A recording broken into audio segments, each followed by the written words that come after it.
As isolation measures increase and countries around the world place their citizens into total lockdown, a very peculiar thing is taking place without us realizing.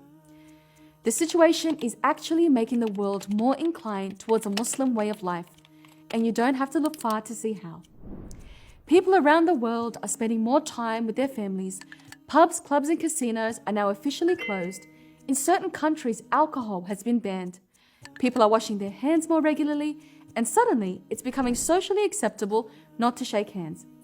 This is quite significant considering Muslims have long struggled with explaining why we don't shake hands with the opposite gender. On the economic front, we've also seen interest rates reduced to zero, a clear win for Islamic finance. The President of the United States has held a national day of prayer, and people have begun shifting their hope towards a higher power. And while yes, the virus at first led some people into a wild frenzy of greed and selfishness, the chaos has slowly given rise to communal spirit of giving and charity.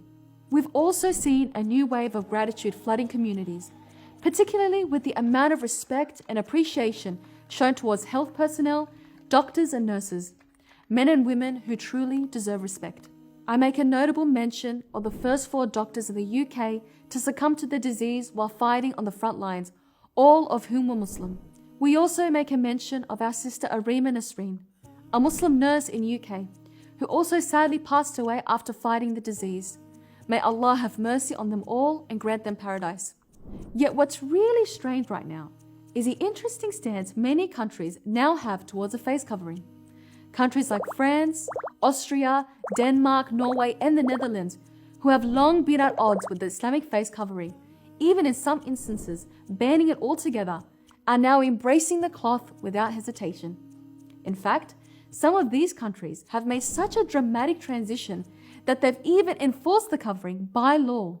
This means that the same cloth, which would have once left you with a hefty fine for being worn, will now leave you with a hefty fine for not being worn.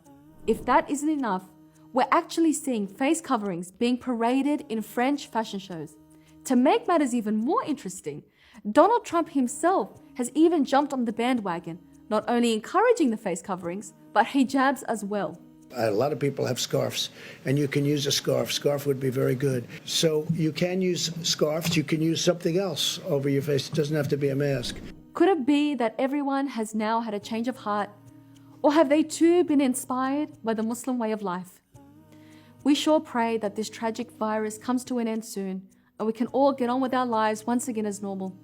And we sincerely pray that Allah alleviates the suffering around the world caused by this disease.